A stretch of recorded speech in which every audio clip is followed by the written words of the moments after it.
Hola, soy Lucy Molano y estamos en la metáfora de la línea y el punto.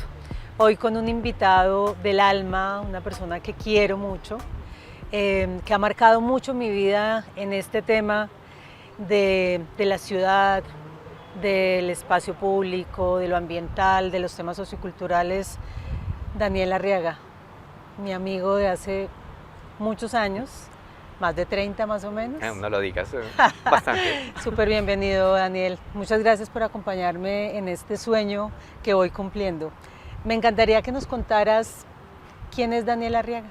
Primero, agradecerte la amable invitación y pues me haces una pregunta que es bastante difícil de contestar, pero para seguir con tu filosofía de la línea del punto, podría decirte que arranco con ser una persona preocupada por los temas ambientales, preocupada por la relación entre la ciudad y la naturaleza y el entorno, y ahora sobre los ecosistemas y la biodiversidad, y que a partir de eso, pues la arquitectura me ha brindado la oportunidad de abordar esos temas y de tenerlos presentes en mi vida y de tratar de alguna manera de cambiar la vida de las personas con las cuales la arquitectura pueda actuar y pueda hacer algo al respecto.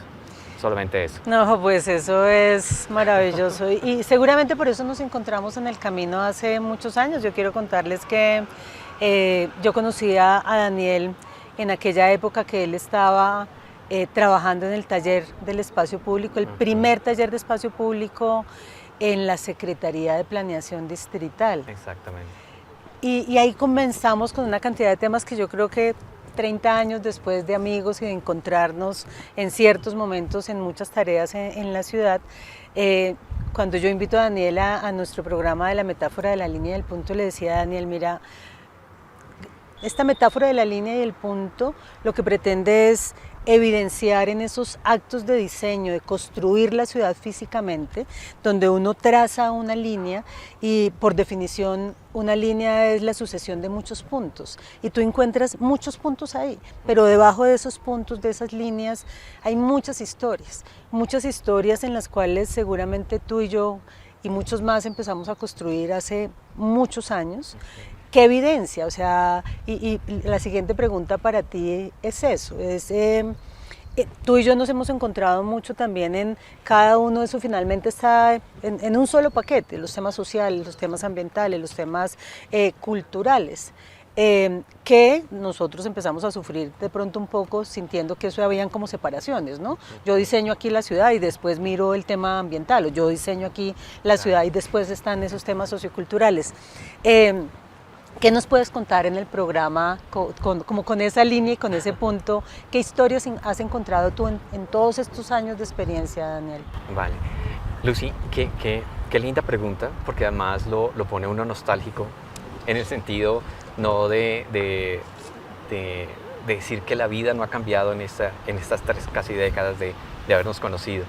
Cuando arrancamos en el taller del espacio público, para los que no saben del tema, no lo conocen o apenas se están acercando a él y lo están abordando con la pasión que en estos momentos se hace en las ciudades, en ese momento el espacio público era un residuo, era algo que no se le ponía atención, algo a lo cual no se le prestaba la importancia relevante que tenía el tema. Y en ese transcurrir, en esa línea del tiempo, lo que podemos ver actualmente es que el espacio público es fundamental, es primordial. Es la lectura casi obligada de cualquier ciudad o cualquier gobernante o cualquier dirigente de una institución que tiene acciones en la ciudad. Tanto así que Naciones Unidas en su último encuentro pues, decidió incluir al espacio público como un tema para la próxima década, para el 2030. Y es fundamental que este se incluya.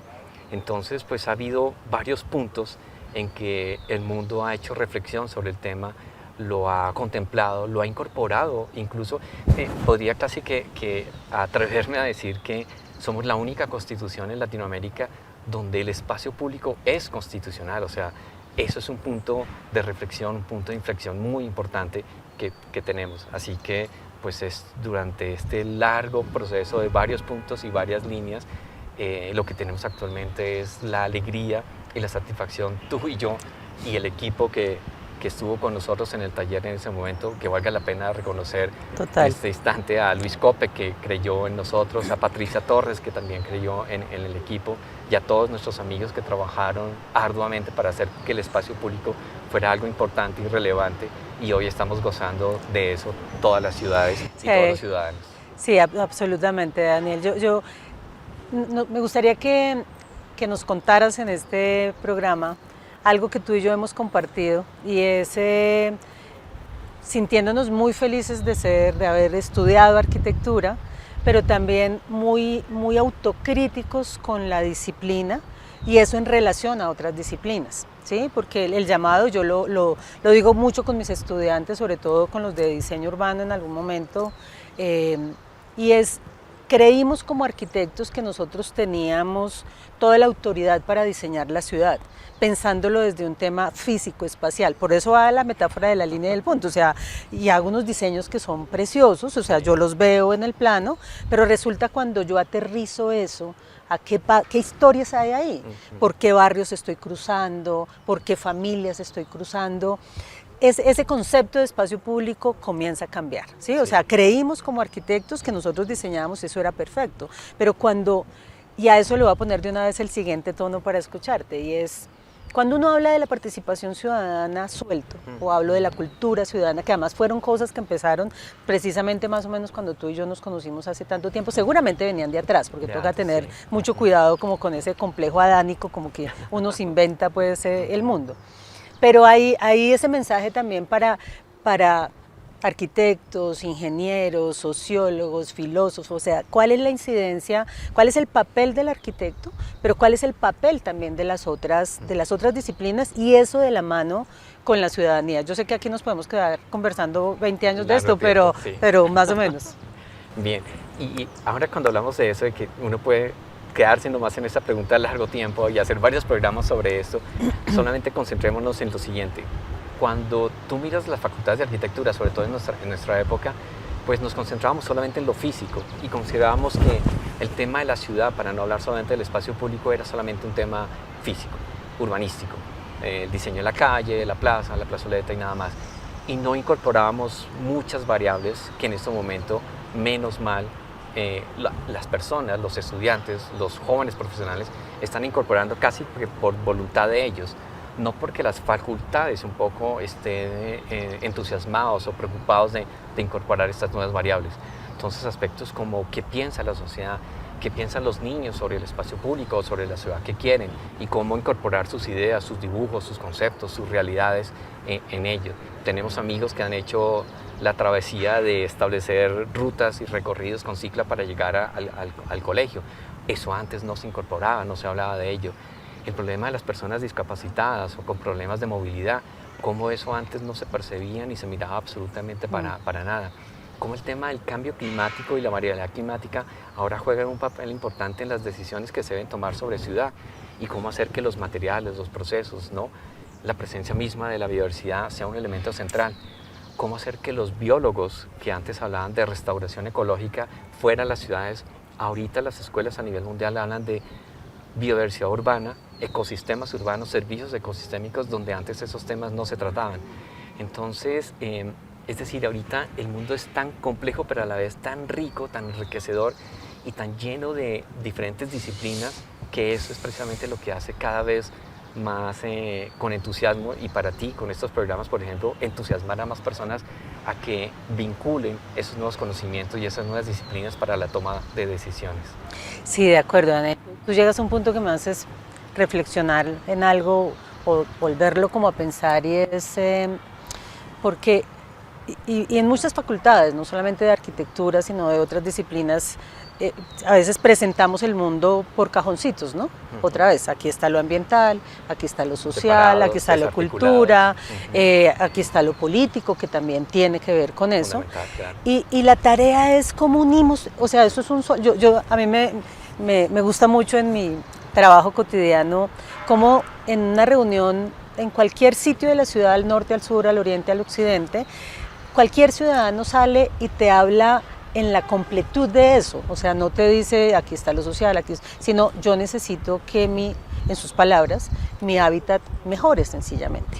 Pero ahí hay un tema que me gustaría escucharte, Daniel, con esa reflexión, y es, nos toca ponernos de acuerdo para que todos esos componentes que a veces los separamos, los podamos alinear y armonizar, ¿sí? Porque el tema ambiental, afortunadamente, tú que has sido pues muy abanderado de esto y que has trabajado en temas que has ayudado a de verdad poner ese gran grano de arena para hacer este cambio, hay veces nos quedamos como parados, como que entonces nos quedamos es en la discusión y los temas ambientales se han vuelto esos temas importantes que a veces lo que hace es que nos quedamos reflexionándolos, pero no seguimos, porque la ciudad hay que seguirla construyendo, hay que seguir mejorando el espacio público, seguramente hay que construir vías también, pero ¿cómo se armoniza y cómo ves tú esa discusión que se da?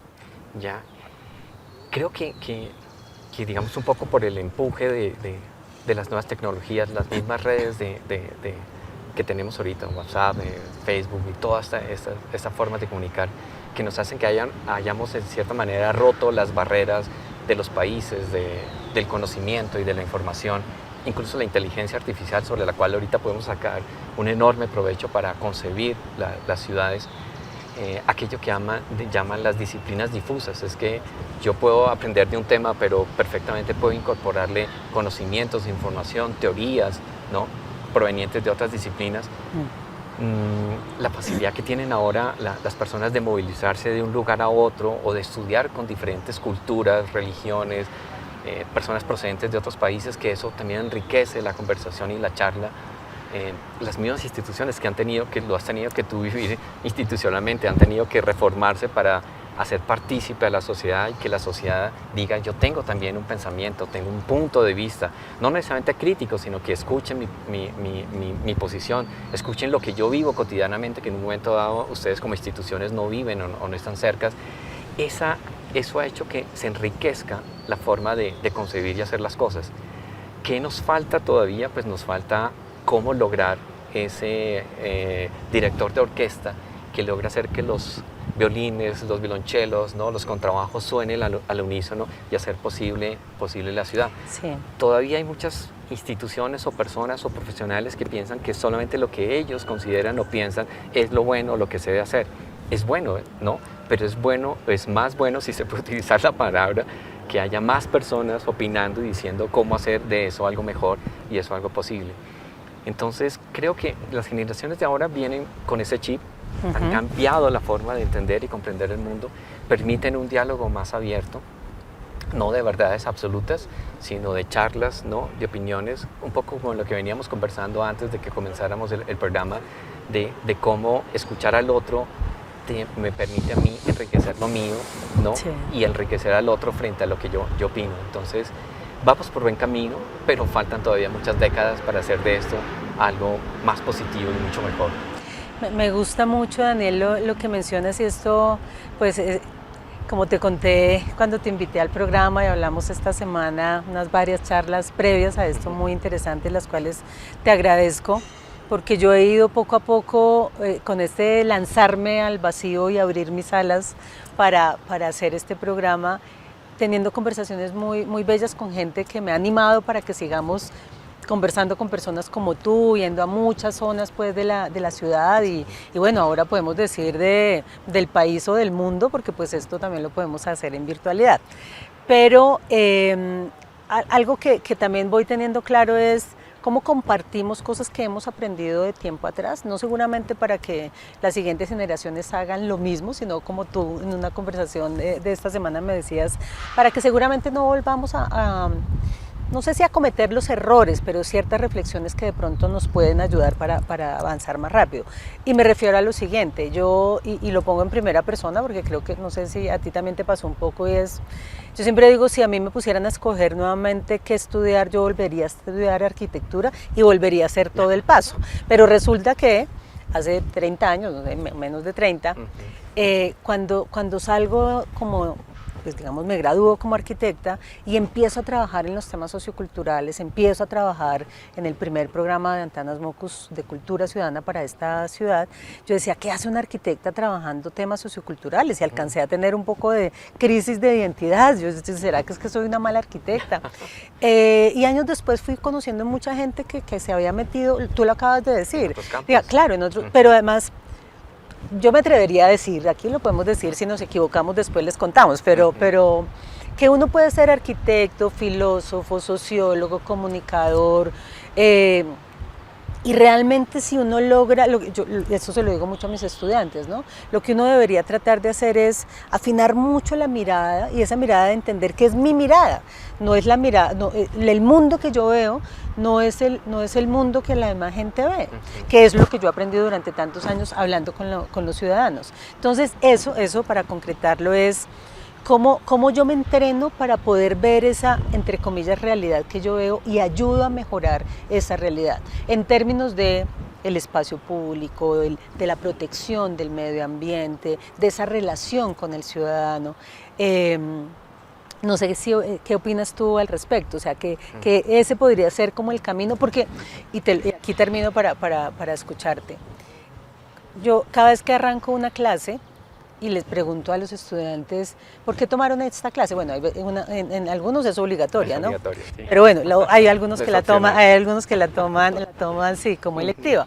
Pero ¿qué pretenden de esta clase? Unas clases sobre los temas de gestión social, de participación ciudadana.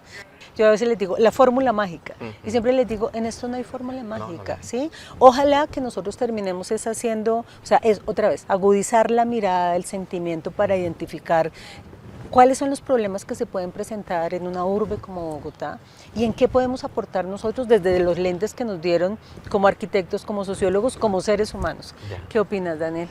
Vale, mira, yo creo que somos una sociedad de hablar, de contar historias.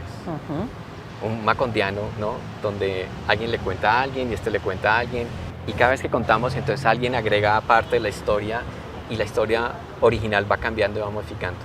Eso es muy bonito, eso es muy interesante porque además nos hace muy colectivos en el sentido que a veces nos sentamos alrededor de una mesa, de una charla y vamos contando historias y todo el mundo cuenta. Pero nos falta escribir, nos falta hacer esto que tú estás haciendo, un programa para registrar las cosas, un programa para decir cómo se hizo la renovación de cierto sector, cómo fue posible reubicar a algunas personas que estaban en zonas de riesgo.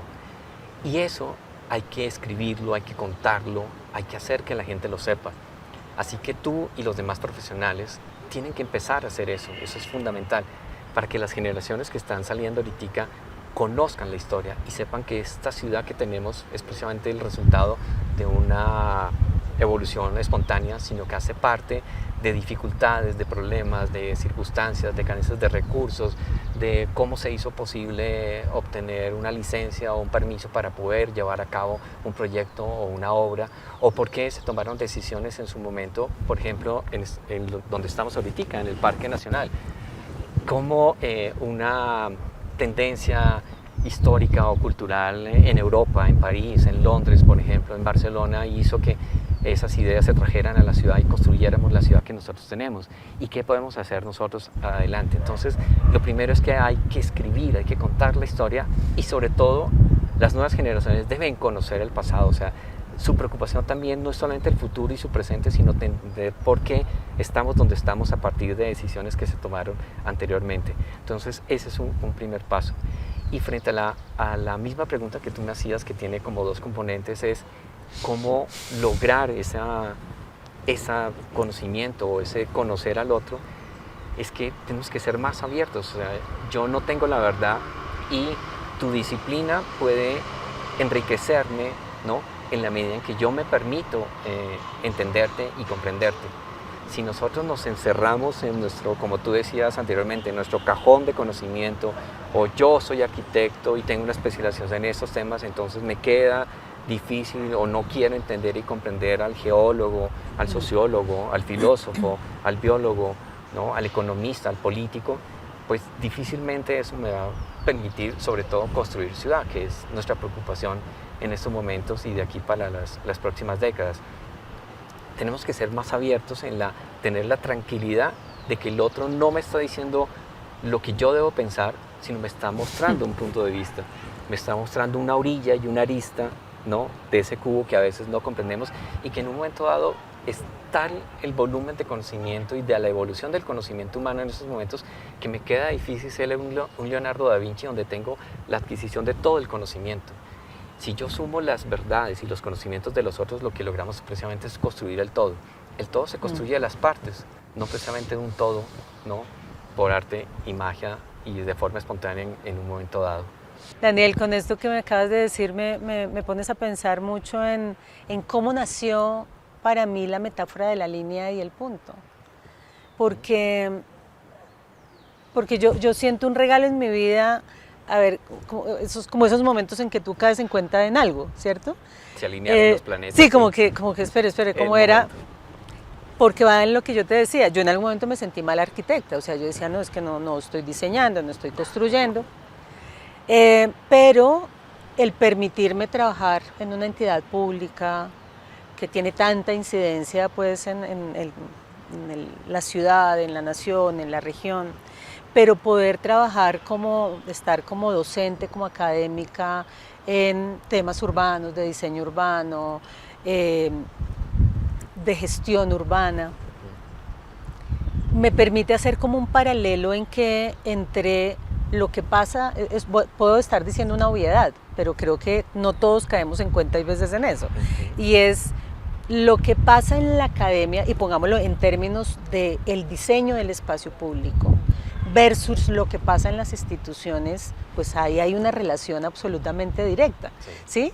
Si yo tengo unos estudiantes de arquitectura, de filosofía, donde siento que después la práctica en la institución no es lo que tú dijiste hace un momento, esa conversación que yo tengo con muchos, que es lo que seguramente yo siento como un regalo, o sea, conversar en la vida por más de 30 años con personas como tú, con los estudiantes, con líderes comunitarios, con una cantidad de gente que tiene su lectura, porque es que acá yo estoy hablando de profesionales, pero estoy hablando de mal contados 8 millones de habitantes, no he hablado con todos, pero afortunadamente con muchos durante 25 años de servicio público, pues en una entidad maravillosa como es el IDU. Me ha permitido tener esas conversaciones que me han hecho ver eso, o sea,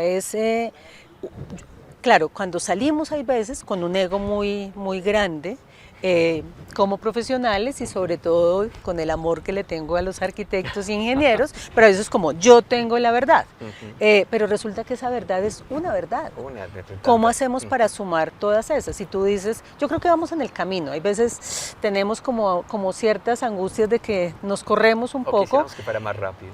Quisiéramos de pronto que fuéramos más rápido. Hay algo, y bueno, no sé qué opinas al respecto, pero hay un autor por ahí que me gustaba mucho, que hablaba del principio de humildad, que decía, el día que nosotros entendamos, o sea, ese principio de humildad es que, tú lo decías en otras palabras, no es mi verdad, no es lo que yo solamente estoy hablando, sino lo que el otro me está diciendo en términos de cómo también identificamos lo que pasa en las ciudades y lo que la gente quiere que pase en las ciudades, porque claro, es construcción de ciudad, pero yo le sumaría construcción de ciudadanías también. Claro. Sí, cómo aprendemos a vivir entre nosotros. Sí. ¿Qué opinas?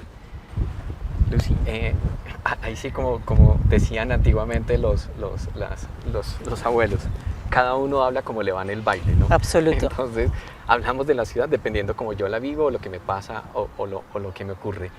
Pero tú tienes una ventaja, Lucy, muy importante, y es que en este momento la vida te permite combinar una vida profesional con una necesidad y una obligación y una pasión pues de vivir y convivir con diferentes actores que opinan, comentan, dicen y toman decisiones sobre ciudad. Eso es un aspecto muy importante. Pero además lo estás combinando con la docencia, que te permite tu vida profesional trasladarla y compartirla con los estudiantes. Y es ahí donde la formación o el transferir ese conocimiento hacia ellos no está dado simplemente por una lectura teórica o conceptual, sino por las vivencias cotidianas. Y ellos están enriqueciendo a partir de eso que tú les transmites. Y lo tercero es que estás haciendo un programa como eso, donde permites canalizar, no solamente como profesionales como yo y los que más adelante vas a entrevistar, sino tener contacto con personas que no tienen que pasar por una academia, no tienen que pasar por un conocimiento, no tienen que tener una escuela o un enfoque conceptual o teórico sobre qué hacer sobre ciudad, sino que luchan y viven cotidianamente para hacer su ciudad, donde les toca lastimosamente trabajarlo ellos en solitario, porque no hay una fundación, no hay una institución, no hay alguien que los represente y les toca a ellos vivir su día a día para llevar el agua, la energía, el acueducto, para hacer el espacio público, para hacer sus espacios más seguros o para sacar adelante a sus hijos, ¿no? Y saber qué educación es la que les permite. Entonces yo creo que un espacio como este, y esto también incluso va para muchas personas que tienen información, que tienen experiencia, que tienen conocimiento, es que tienen que divulgarlo. De nada nos sirve a nosotros conocer lo que hemos vivido, saber que hemos tenido logros, que hemos llorado por cosas que no hemos logrado, si no contamos eso, si la sociedad no lo conoce y no lo vive. Y como tú bien lo dices, necesitamos no solamente transmitirlo en las escuelas, transmitirlo en un centro de pensamiento, sino transmitirlo en la vida diaria, hacer que la gente lo conozca, lo viva y sepa que la construcción de ciudad no es precisamente algo, ¿no?, que es una decisión unilateral, sino que es decisiones y conflictos que llevaron a que se hiciera eso o que pudo haber sido mejor. Y precisamente si pudo haber sido mejor y nosotros lo contamos, pues esas generaciones que vienen no van a repetir el mismo problema, no van a gastarse décadas, por eso volvemos a lo mismo, no vamos a decir cuántas, ¿no?, que nos gastamos nosotros para saber que podíamos hacer el camino de forma diferente y que el tiempo lo podíamos haber acortado un poco más y que la construcción de ciudad pudo haber sido mucho mejor a la que tenemos en este momento. Sí, Daniel, pues total agradecimiento, además nos haces un abrebocas maravilloso para el siguiente programa, te cuento, porque como tú lo has dicho, nosotros no, o sea, profesionales como tú, con una trayectoria como tú, pero acá hay muchas conversaciones que son las que queremos tener y estamos muy agradecidos con las personas que me han llamado, me han escrito, me han dicho, ¿por qué no vienes a nuestro barrio y conversas con nosotros? Entonces, nuestro siguiente programa vamos a tener a una invitada muy especial, una líder comunitaria de un sector de la ciudad que ya les contaremos, de estos temas de huertas. Solamente hago el abrebocas, huertas comunitarias. Wow. Huertas comunitarias. Pues Daniel, ha sido un placer, como siempre, conversar contigo. Muchas gracias por estar acá, muchas gracias por hacer parte de mi vida, sentirte como amigo. Ha sido en momentos muy duros, tengo que decírtelo, de estos temas que, como dices tú, nos han hecho llorar hay veces. Pero aquí estamos y sabemos que con muchos más que hemos construido y que se van sumando pues a esta bella tarea sencillamente de pasar en la vida y aportar un granito de arena. Muchas gracias, Daniel. Gracias a ti, Lucy. Mucha suerte y que mucha gente participe, comente, discuta y debata contigo continuamente. Muchas gracias.